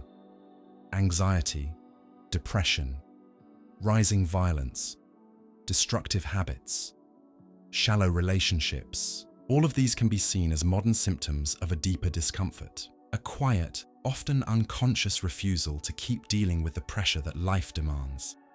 This is why Freud's thinking still challenges us. What are we trying to destroy, in ourselves or others, when we say that nothing is worth it? Is the nihilism in our words just despair, or a hidden wish to end something we don't know how to face? The answer isn't to deny nihilism, or to fake meaning where there is none. It's to listen to it as a symptom, something from within that can, with courage and honesty, be transformed. Maybe what the death drive really wants isn't death, but an end to the pain we can't name. And that's where healing begins, not by eliminating life's tension, but by learning to live with it and turning it into something meaningful. For Jacques Lacan, one of the most enigmatic and influential thinkers of the 20th century, nihilism isn't just a cultural collapse or a crisis of values. It's a personal deadlock rooted in a structural truth. Lack is at the core of being. But for Lacan, this lack isn't a flaw. It's a fundamental part of being human.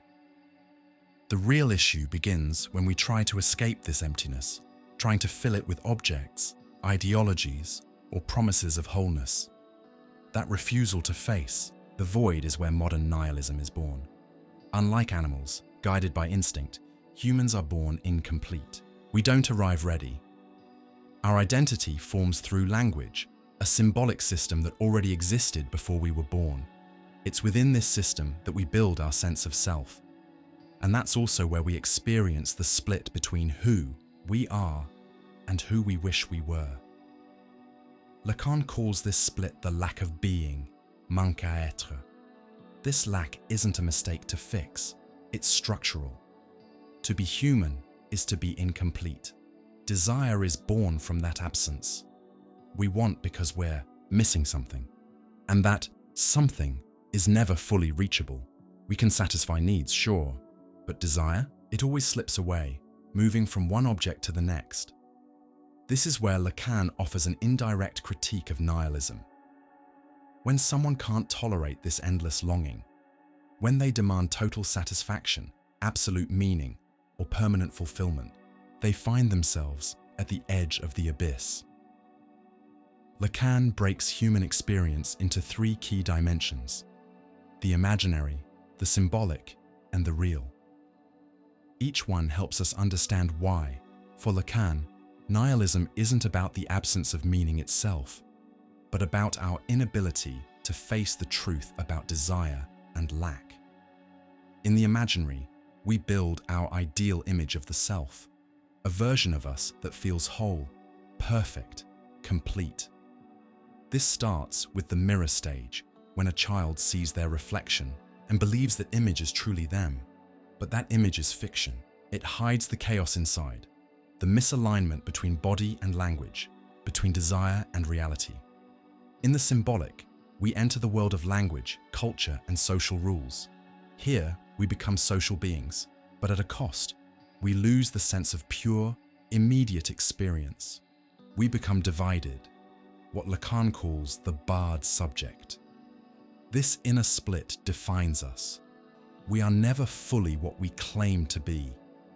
Then comes the real, the most mysterious part. The real is what can't be put into words. It's not physical reality, but that hard core of experience that can't be represented or explained. It's the void around which our whole symbolic world spins. When we come face to face with the real, language breaks down. We hit a point of no answers. Nihilism, in this view, arises when someone confronts the real, the void, and refuses to accept it. They chase after false solutions, material things, extreme beliefs, promises of perfect happiness, but none of these satisfy the true structure of desire. Eventually, they hit a wall. They realize, consciously or not, that nothing ever fully fills the void. And so they conclude, nothing matters. Everything is empty. There's no point. But that's not clarity. It's a reaction, a refusal to face the truth of lack, not a mature acceptance of it. For Lacan, nihilism is the failure to deal with symbolic castration, which means accepting that we are beings with limits. The modern subject, raised to believe in wholeness, endless self-improvement, and perfect self-image, simply can't handle being incomplete. And when they realize wholeness is impossible, they give in to cynicism, numbness, or despair. That's why Lacan says, there is no other of the other. There's no final authority, no absolute meaning maker behind everything. And that's a hard truth. But accepting it allows for a different kind of life, an ethics of desire, where you live not chasing wholeness, but embracing incompleteness and taking responsibility for what you want. To live ethically, for Lacan, isn't about reaching perfect happiness. It's about owning your desire, without guarantees, without illusions of a happy ending. It's about building a life where the void isn't ignored, but faced, and given symbolic meaning. That's exactly what the nihilist refuses to do. In a world filled with images, instant gratification, and slogans about self-sufficiency, Lacan's critique hits hard. The more we try to fill the void, the more it comes back. And the more we run from lack, the more nihilism creeps in as the collapse of desire. But Lacan doesn't offer a cure. He's not about fixing or replacing the void, only recognizing it. The person who accepts their structural lack can still desire, without believing in a final object that will complete them. And that kind of desire, rooted in absence, is what makes us human. So, nihilism isn't destiny. It's a detour, a defense, a refusal to face the deepest truth. That being itself is built on emptiness, but that emptiness, it's not a flaw. It's the source of language, desire, and creation. It's what moves us.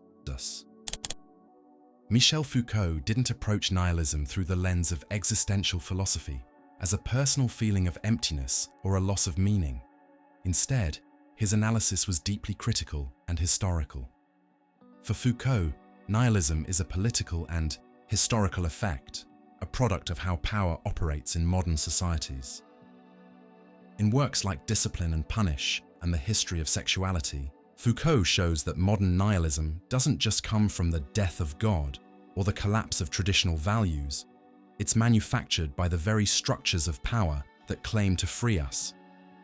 What Foucault reveals, and it's deeply unsettling, is that we live in a world where the grand narratives of truth have collapsed. Religion, metaphysics, moral absolutes, and even the idea of science as neutral knowledge. In their place, we now have a mix of relativism, multiple truths, and deep suspicion toward any authority claiming to be universal. But this end of truth didn't make us free. On the contrary, it opened the door to a new kind of control, one that's subtle and quiet, not based on force, but on normalization, surveillance, and discourse. This is one of Foucault's core ideas. Modern power isn't just repressive, it's productive. It doesn't only forbid, it creates subjects, shapes desires, produces knowledge. And in doing so, it gives rise to a kind of nihilism that's not a rebellion against meaning, but a quiet acceptance of its absence. Unlike Nietzsche's tragic nihilism or Camus' absurdity, Foucault's version is passive and managed. It's not the anguished scream of someone facing the void, but the numb silence of someone who's gotten used to being watched, while thinking they're choosing freely. We live, according to Foucault, in control societies, where freedom is staged, but behavior is shaped. We believe we're autonomous, but our preferences, beliefs, bodies, and even identities are molded by invisible norms we've internalized as if they were our own. He calls this biopower, a kind of power that no longer governs through death, like old kings and rulers, but through life itself. It manages, disciplines, and organizes our bodies, emotions, and knowledge, not through obvious violence, but through statistics, institutions, and norms. In this context, nihilism is the byproduct of too much control. Everything is measured, classified, evaluated, and nothing feels essential. The issue, then, isn't just the loss of absolute truths. It's that, without any transcendent meaning left, the only truth that remains is life management. We no longer strive for justice, truth, or the good in a higher sense. We aim for efficiency, performance, and adaptability. And in that system, freedom becomes a technical illusion. You choose, yes, but from pre-selected options. You feel free, but only within a network of systems that shaped you long before you made any decision. Foucault saw how modern individuals are shaped by schools, medicine, psychology, media. These systems claim to help us, heal us, educate us, but they also watch us, categorize us, measure us. The nihilism that emerges from this is the quiet sense that we're free, while being increasingly programmed just to function and, perhaps the most disturbing part, there's no single tyrant behind it. There's no central power pulling the strings. Power, for Foucault, circulates. It's everywhere. In institutions, in knowledge, in our daily conversations, in the ideas we repeat without even realizing it, and that's what makes it so effective. It doesn't come from outside. It runs through us. In this world, nihilism isn't an obvious crisis. It's a general flattening of experience. Nothing feels real. Everything can be relativized. Politics becomes performance. Ethics becomes PR strategy. Art becomes just another product.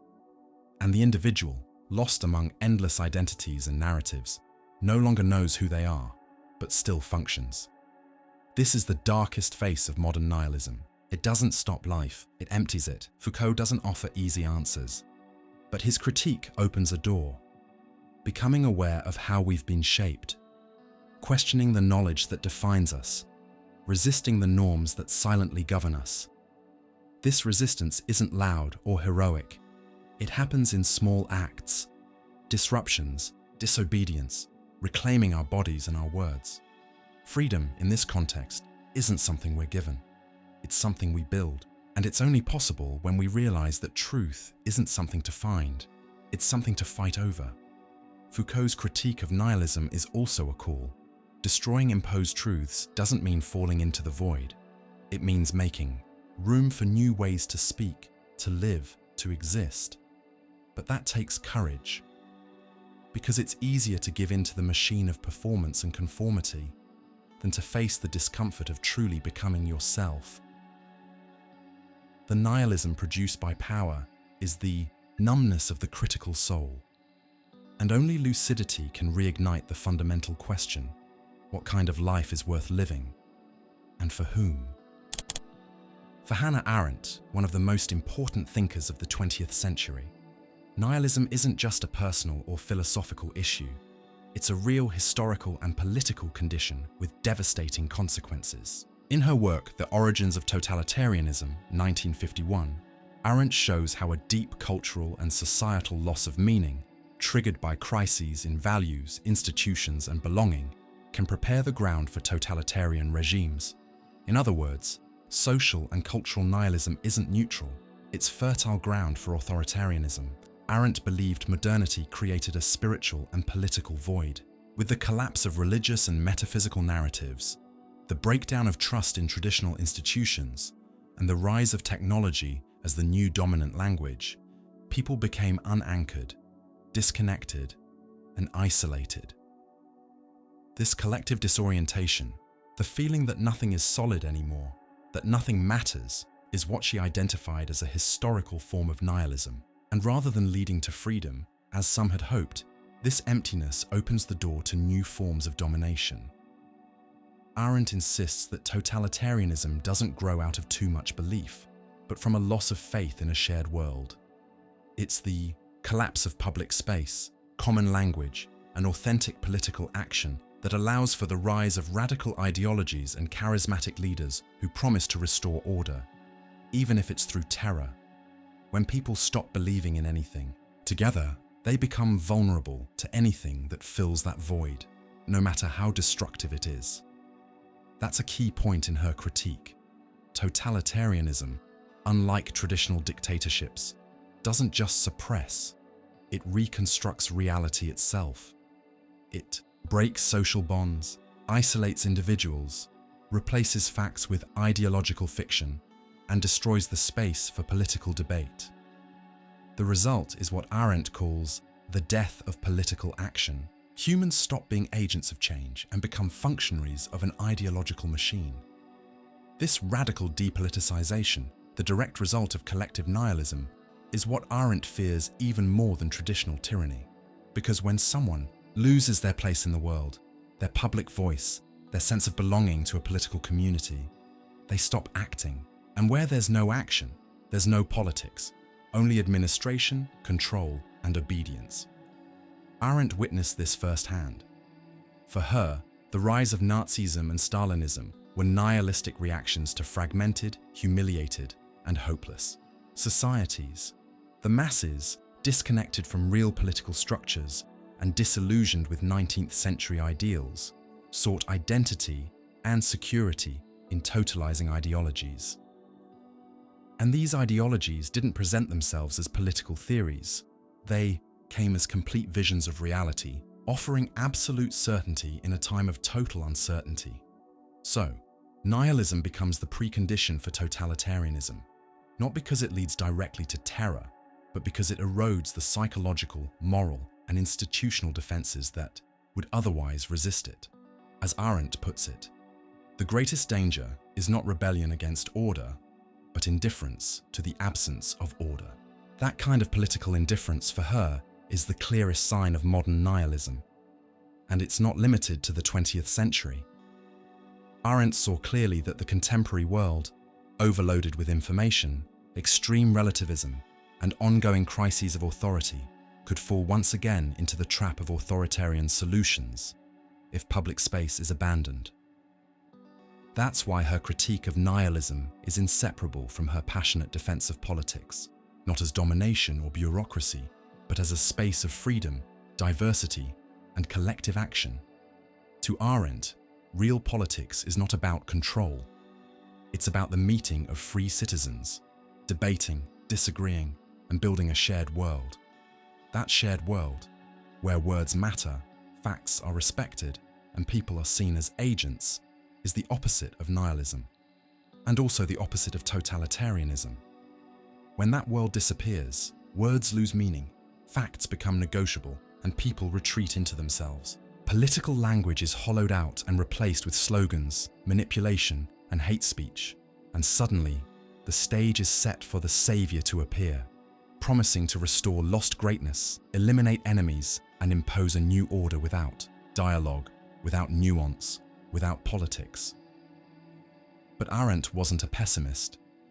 She believed human beings are, by nature, capable of action, of starting over, of resistance and creation. But that's only possible if there's a world where action can take place. So, the cure for nihilism isn't a new belief system. It's the rebuilding of public space, where diversity is welcome and collective meaning can be rediscovered. She writes, "The meaning of the world lies in what we do together." And that's exactly what nihilism destroys. The idea that the world is shareable, worth building together, and that we're responsible for it. In an age of growing cynicism, discredited institutions, and individuals feeling powerless in the face of massive systems, Arendt's warning is still urgent. If we abandon the political space, it will be filled by tyrannies disguised as solutions. And the first step in resisting that is to reject nihilism, not just as a theory, but as a way of living. To reject indifference, giving up, and silence.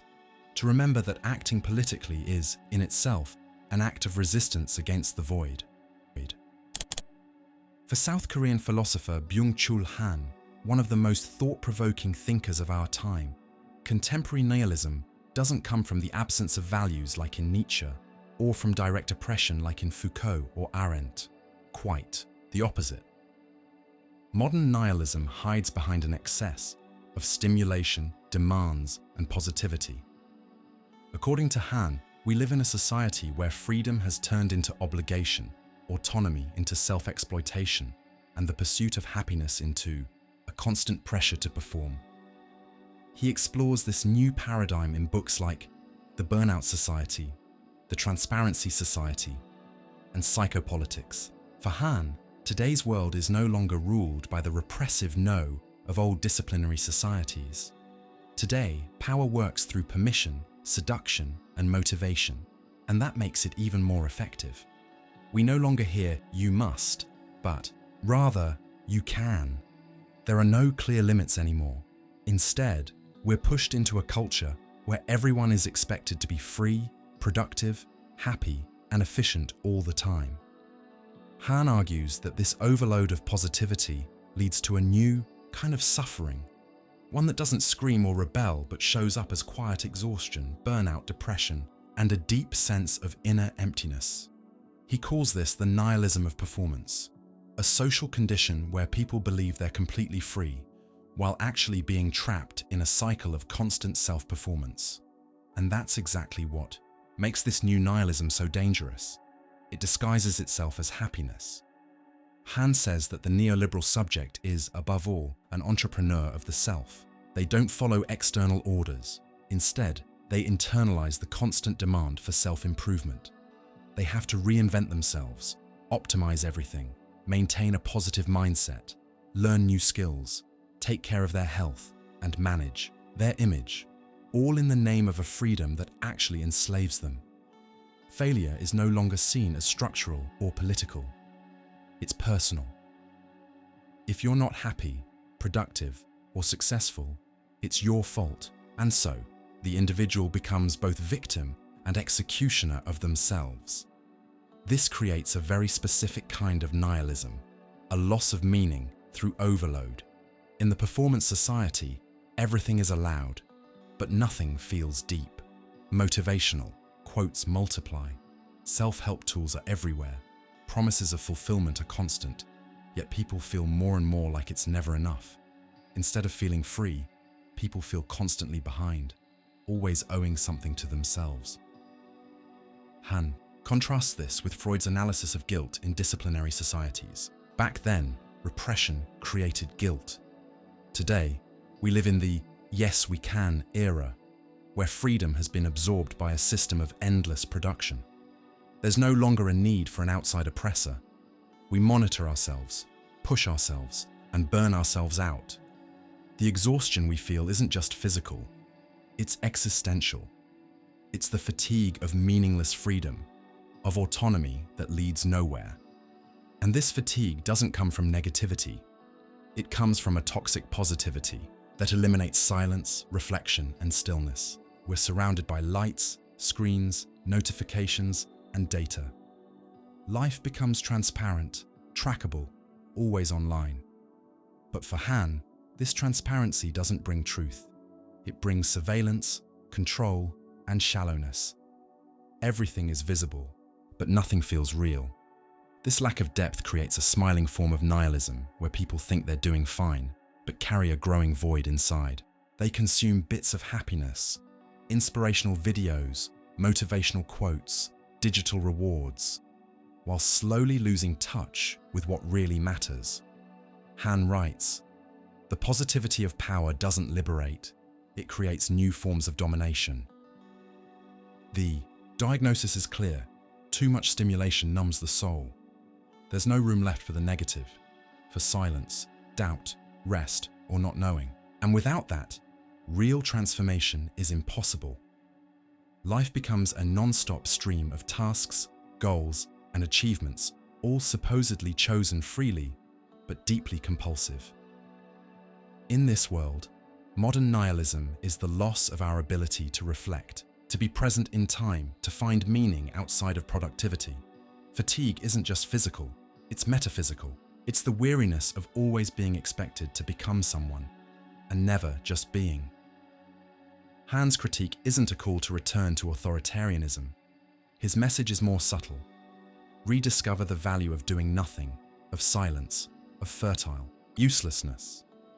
He offers an ethic of slowness, listening, and presence, to reclaim our ability to be in the world without the anxiety of having to perform in it. The cure for this smiling nihilism isn't more effort, more goals, more forced optimism.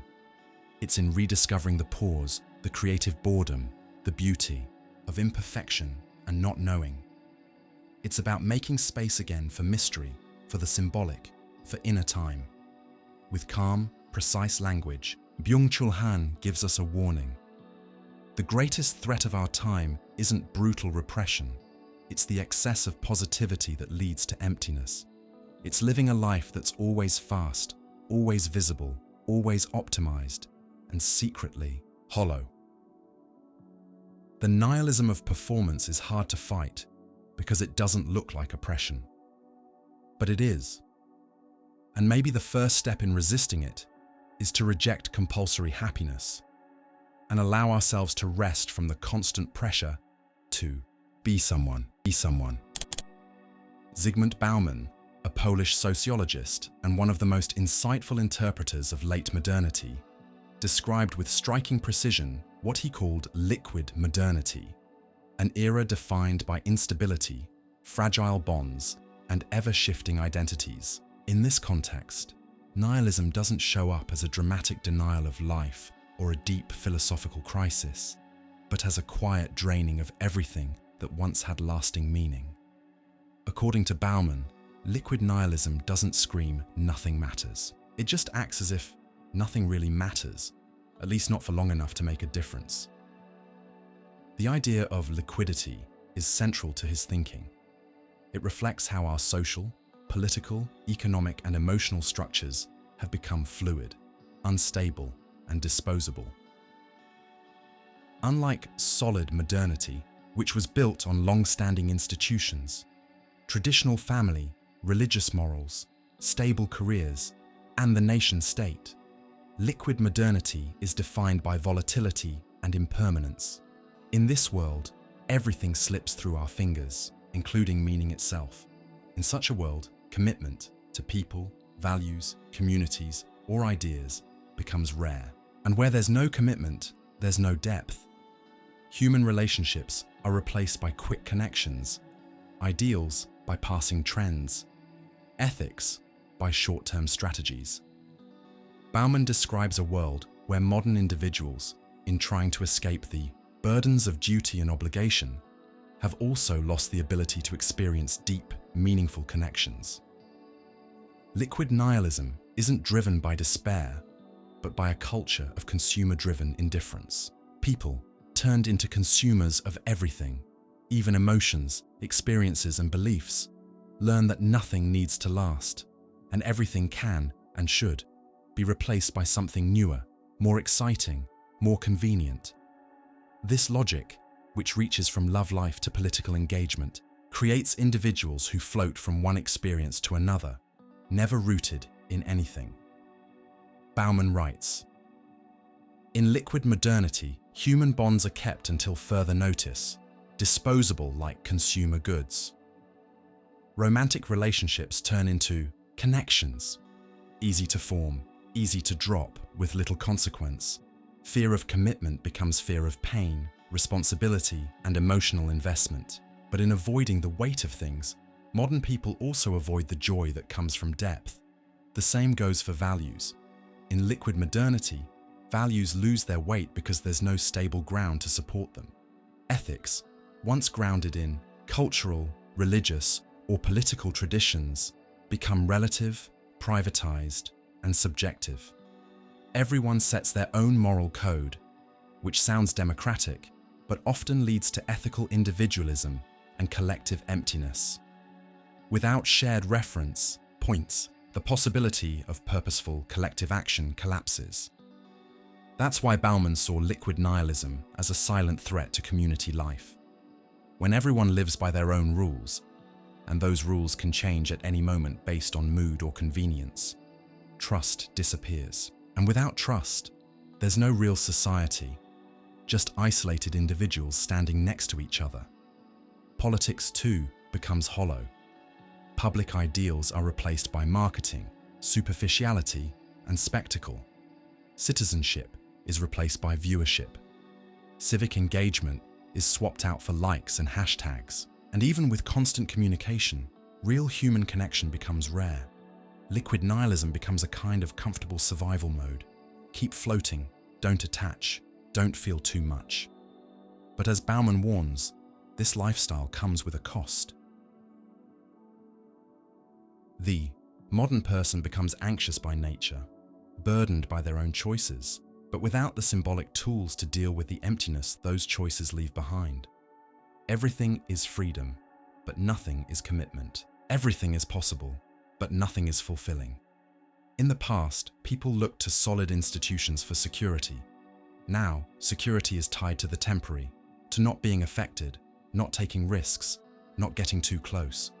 But ironically, the more we try to avoid the weight of life, the more insecure we feel.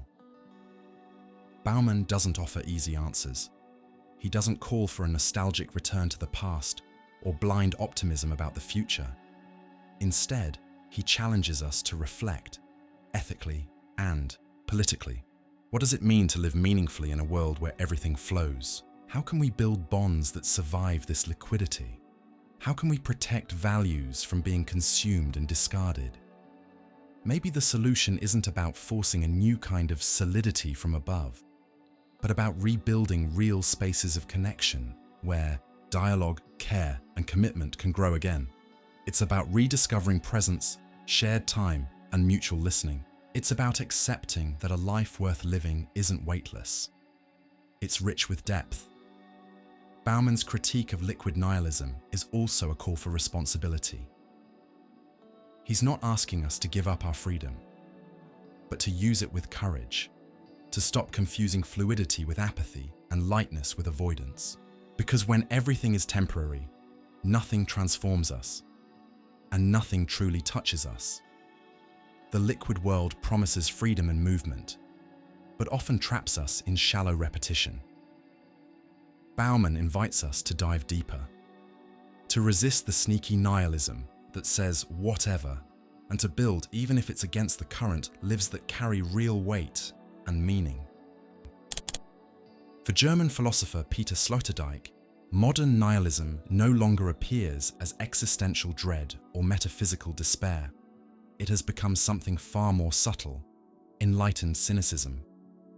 We live in a time when people know that values are worn out, the political discourse is fragile, that social and political promises are often misleading.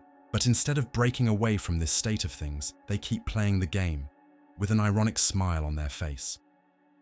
This attitude is what Sloterdijk calls modern cynicism, a refined yet paralyzing form of nihilism. In his book, Critique of Cynical Reason, 1983, Sloterdijk analyzes how, in the postmodern world, people have stopped believing in deep truths, but also stopped fighting to find new ones. They know that politics is manipulative, marketing sells illusions, meritocracy is a biased story, and public morality is often hypocritical. And still, they go along with it, not out of ignorance, but out of disillusioned clarity. This cynical nihilism is very different from classic skepticism, which question things in the search for truth. The modern cynic isn't searching for anything. They already believe nothing is truly real, and yet they're unbothered by it. They laugh, share memes, make jokes about their own condition, and use sarcasm as a shield. Irony becomes their main survival tool, and also their prison. Sloterdijk argues that this kind of nihilism is more dangerous than Nietzsche's tragic nihilism or Camus's absurdism, because it doesn't lead to rebellion or change or honest reflection. It leads to conformity. The enlightened cynic has lost faith in any grand narrative, and also lost the will to imagine something new. They keep going, but don't believe in anything anymore, not even in the possibility of meaning. At its core, modern cynicism is a deal with superficiality. Instead of risking the discomfort of authenticity, the person chooses the lightness of irony. They can mock anything, but never commit to anything. They criticize ideologies, but offer no alternatives. They point out the failure of values, but don't dare to build new ones. This mindset is deeply tied to the spectacle-driven culture and obsession with visibility that other thinkers have also explored. We live in a world where everything is displayed, commented on, made into a joke, but rarely lived with depth. The constant exposure on social media, for example, reinforces a logic where being is replaced by performing, and irony is used to avoid emotional vulnerability. It's safer to laugh at yourself than to truly open up. Cynical nihilism also shows up in our institutions. Even discourses that are supposed to guide us, in politics, education, or art, often become hollow performances, fully aware of their own emptiness. We talk about justice with catchy slogans, fight inequality with branding, teach success without any ethical foundation. Everything sounds right, but deep down, everyone knows it's fake. Sloterdijk suggests that in this situation, reason has become cynical reason, aware, critical, and powerless. It's not that people are ignorant, they're too aware, but have no idea what to do with their knowledge. They see, understand, and critique, but stay stuck. This widespread cynicism has a deeply depoliticizing effect. By mocking everything, people lose the ability to feel serious outrage. And without outrage, there's no movement, no meaningful action. Politics turns into a cynical game of storytelling, where the winner is whoever manipulates the narrative best, not who proposes real change. In this sense, modern cynicism acts like a social anesthetic. It keeps society running, but at the cost of authenticity and hope. Still, Sloterdijk says cynicism, even in its paralyzing form, is a symptom, and every symptom can be a cry for healing. The cynical person, even through all their irony, carries a wound, the loss of meaning, and that wound can only be addressed if they're willing to step out of sarcasm and face the risk of living truthfully. That means recovering the ability to commit, to stand for something even in uncertainty, to allow yourself to fail, and still keep trying. Cynicism, deep down, is fear dressed up as intelligence. Overcoming cynical nihilism requires ethical and existential courage.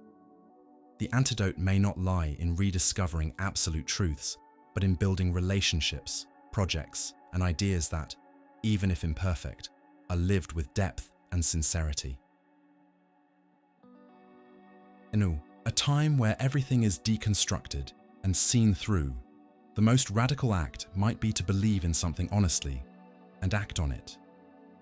Sloterdijk doesn't offer a rigid moral code or a new metaphysical system, but he challenges us to see cynicism for what it is, a defense mechanism against the pain of a life without foundation, and from there, to rebuild ways of living that don't hide behind irony, but embrace the weight and beauty of real commitment.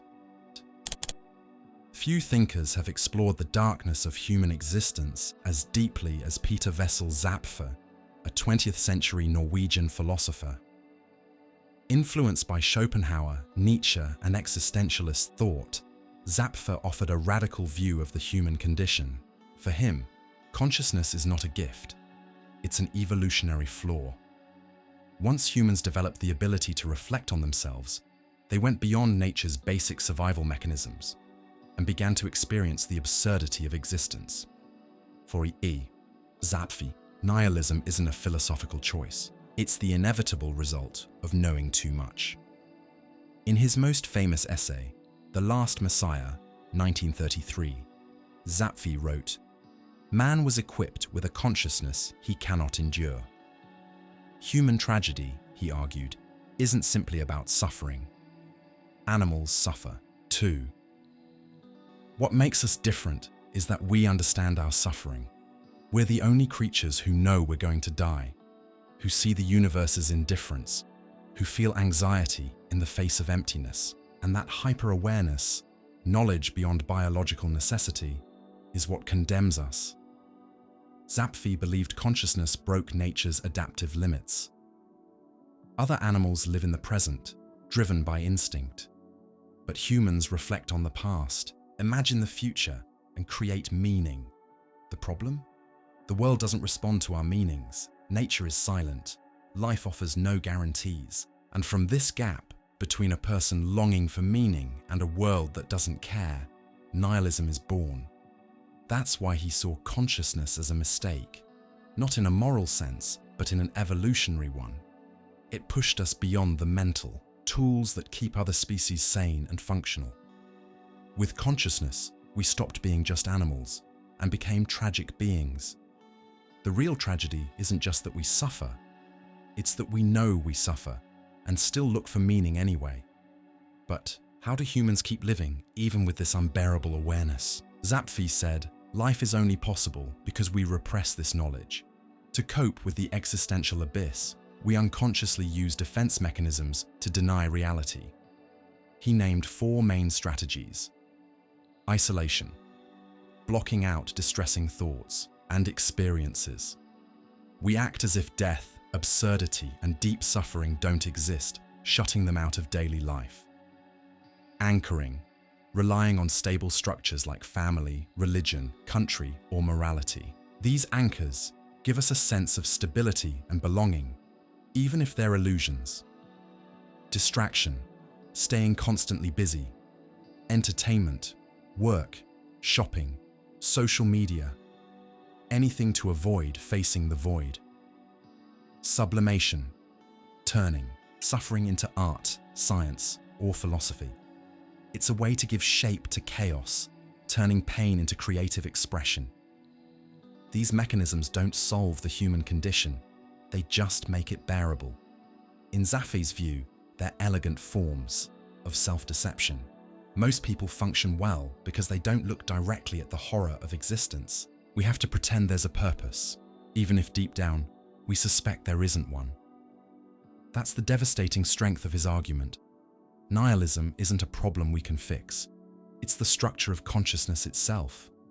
You can't reason your way out of it, because reason is what reveals it. Clarity, for Zappfe, is a curse. He even suggested that humanity should voluntarily stop reproducing, not out of anger or punishment, but as a compassionate act. If life is meaningless suffering, then not bringing new people into that suffering would be the ethical choice. As extreme as that sounds, his view isn't rooted in pessimism for its own sake, but in radical empathy for the pain that comes with being aware. Still, Zappfe didn't write with rage or despair. His tone was calm, ironic, even poetic. Like a final messenger, he looked at the world with clear eyes, not because he believed in salvation, but because he still wanted to understand. His pessimism is clear-eyed, honest, and stripped of illusion. And that's what makes it feel so current. We live in an era where constant noise drowns out the silence of being. Between algorithms, productivity hacks, and promises of instant happiness, the core anxiety remains, just buried deeper. Zappfe's proposal is different. Face that anxiety, not to defeat it, but to recognize that it's part of being human. Nietzsche saw nihilism as a transition toward the overman. Camus saw absurdity as a reason to rebel, but Zappfe pushed nihilism to its most radical conclusion. Conscious life is unsustainable without fiction, and the more conscious we become, the more we see how fragile those fictions really are. That doesn't mean we have to give in to despair. Maybe we can find a kind of dignity in being lucid.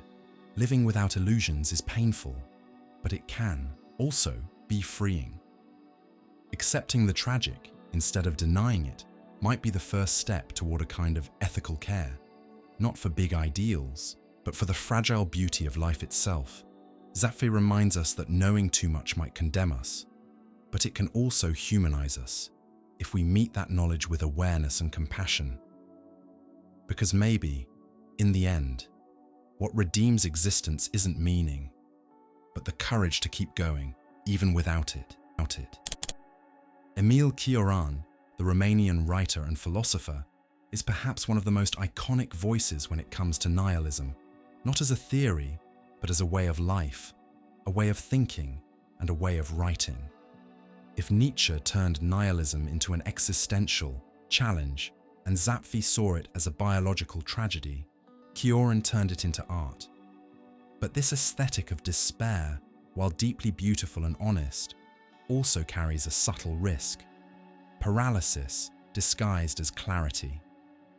Cioran doesn't offer comfort. He isn't searching for answers, solutions, or systems. His work dives into a bleeding consciousness that refuses the illusions of hope, faith, or reason. To him, living is to be wounded by lucidity, and writing is to turn that wound into language, into bitter music. In books like A Short History, of decay, the trouble with being born, and the temptation to exist, he crafts aphorisms that swing between laughter and the abyss, sarcasm and pure emptiness. What makes Cioran so seductive is this very thing. He doesn't deny nihilism. He embraces it with style. Instead of rejecting the void, he turns it into form, into sentences, into fragments. Each line is like a polished ruin. He doesn't offer a structured philosophy, but rather a lyrical testament to human powerlessness in the face of the absolute. The big question is, what's liberating and what's dangerous about turning the void into aesthetic? For Cioran, the only honest response to the absurdity of life is poetic sarcasm. Irony becomes his partial salvation, his way of enduring the unbearable. He knows nothing has meaning, but writes as if that, in itself, is a sublime spectacle. But here's the quiet warning. The beauty of nihilism can become a sterile refuge. Cioran, with his hypnotic prose, makes decay enchanting, makes boredom seductive, makes despair an art form. And that's the danger, when denial becomes identity and disillusionment becomes comfort. When we decorate the void too much, it stops hurting. It becomes something we admire from a distance, a style, not a struggle. This stylized nihilism is very different from actually feeling anguish. It's more elegant, more controlled, safer. But when we turn absurdity into something pretty, there's a risk. Pain becomes a decoration, not a force that pushes us to act or change. Lucidity, in that case, becomes a new kind of blindness, one that sees everything clearly, but doesn't move, doesn't risk, doesn't change. Cioran understood this. Even though he embraced radical skepticism, he never sank into empty indifference. On the contrary, his writing is vibrantly alive, even when it talks about death. He surrenders to the nothingness, but does it with fever, with intensity. This tension between absolute negation and extreme sensitivity is what makes his work so powerful, but also dangerous if misunderstood. Today, in an age of burnout and disillusionment, Cioran's nihilism has found a new kind of reader, someone who, faced with a collapsing world and fragmented values, doesn't seek hope, but seeks irony. This irony, often repackaged as aesthetic on social media and in pop culture, flirts with Cioran's nihilism, but lacks his depth. It's a surface-level nihilism, performative, pretending to be despair, but without the real pain. In that sense, Cioran holds up an uncomfortable mirror. You can turn nihilism into a pose, and that's where it becomes a trap. Because while we think we're being smart and deep, we might just be running away from the discomfort of actually caring. Turning emptiness into a style is often a way of avoiding it, even if it feels like the opposite. The seduction of nihilism, when taken on as an identity, can become a quiet way of giving up, not out of cowardice, but out of too much awareness. As if, by seeing through all the illusions, we also lost the drive to create new ones. Still, Cioran was not indifferent to life. He loved music, silence, contemplation. There was a kind of spirituality without belief in him, a reverence for mystery, even if that mystery was the void itself. His clarity wasn't arrogant. It was sad, compassionate, and intimate. And maybe that's why his writing hits us so hard, because he gives voice to what we feel in secret, but with words we're afraid to say out loud. In the end, Cioran leaves us with this poetic warning: don't turn your pain into a mask. Don't swap meaning for a performance of detachment. The void is not a stage, it's not a prop, it's real, and can only be faced with honesty. Embracing nihilism might take courage, but turning it into a fashion can be a way of avoiding life itself. Lucidity needs beauty, yes, but it also needs commitment and inner truth. And maybe real elegance isn't writing brilliantly about nothing, but choosing to exist gently despite it. If you made it this far, thank you for diving with me into this maze of ideas, where each thought pulls us deeper into what it means to be human. Nihilism, in all its forms, from quiet despair to aesthetic irony, isn't a call to give up, but an invitation to wake up. And thinking about it together is already, in itself, an act of resistance.